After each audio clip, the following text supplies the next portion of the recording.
Yo, Clause-1, it just begun. General provisions set in the sun. 111 definitions, break it down with precision. 112 interpretation, clear your vision. 113 communications, written in tight. 1 for law and language, keep it right. 115 priority, it docs, no contradiction. 116 contract agreement, legal conviction. 17 assignment, don't pass without consent. 1 care and supply, all the documents sent. 1 delayed drawing or instructions, tension rise. 1.10 employers use, no messing with the prize. 111 contractors use only what's allowed. 112 confidential details, say it proud. 113 compliance, stand tall, be proud. 114 joint and several partners in the crowd. Definition. Hey my friends, it's Sam and welcome to the FIDIC series. Yes, that's right, definitions, to understand abstract concepts, technical words. Alright, we're kicking off with clause 1.1. It's got 6 parts, it's not just one. Starts with the basics, general provisions, contract agreement, letter of acceptance or employer's acceptance, letter of tender, specification of works, drawings, schedule of BOQ, tender and appendix to tender, their work schedule. Then we see parties and personals, such as contractor, employer, engineer appointed by the employer, contractor's representative, employer's personnel such as engineer, delegates and his staff, contractor's personnel such as on-site staff, labor, subcontractor appointed for the part of the works, debt or dispute adjudication board if appointed by the parties as per clause number 20. Then dates, test and completion, which talks about base date 28 days before the tender submission, commencement date as per appendix, time for completion as per 8.4, tests on completion which is pre-handover tests as per clause number 9, performance certificate as per 11.9, then money on payment where you find accepted contract amount, contract price or adjusted price, the final payment certificate, final statement or application for the final payment certificate, and then you have retention money as per 14.3, 14.9. Then it goes to works and goods such as contractor's equipment, goods, materials and plant which are used for permanent works.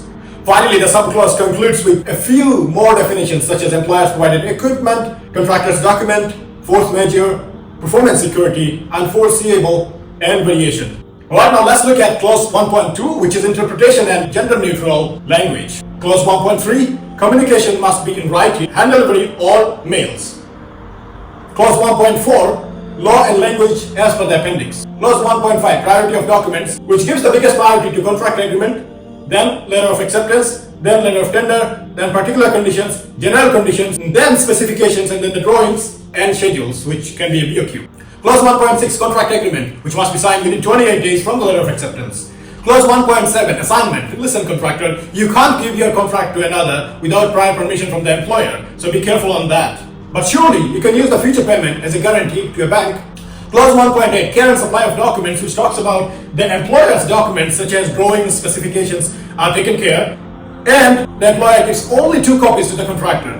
If you need more as contractor, you can surely make copies for yourself. Contractor takes care of his own documents until they're taken over by the employer.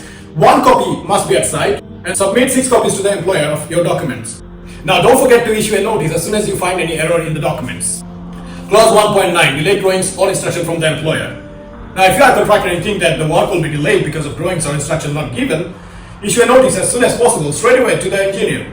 If the delay already happened, it's time to claim for extension of time, it's time to claim for costs and reasonable profit. But you don't have any right if the delay is caused by you. Clause 1.10 and 1.11 talks about the copyright and other intellectual property rights of both the parties. So you can use the construction documents within the project and later for the operation and maintenance, but do not use the documents for any other project or give it to a third party. Clause 1.12, confidential details should be shared with the engineer if he asks for it to check your contract compliance.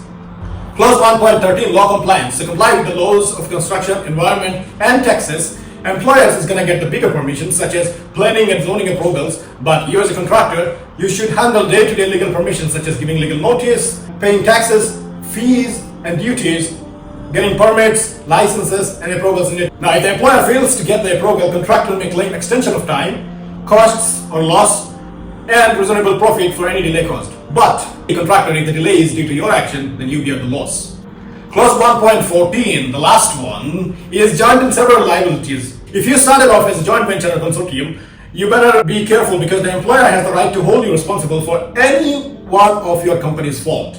You should also choose a leader who will make decisions and documents amongst you. Thank you and see you in the next clip.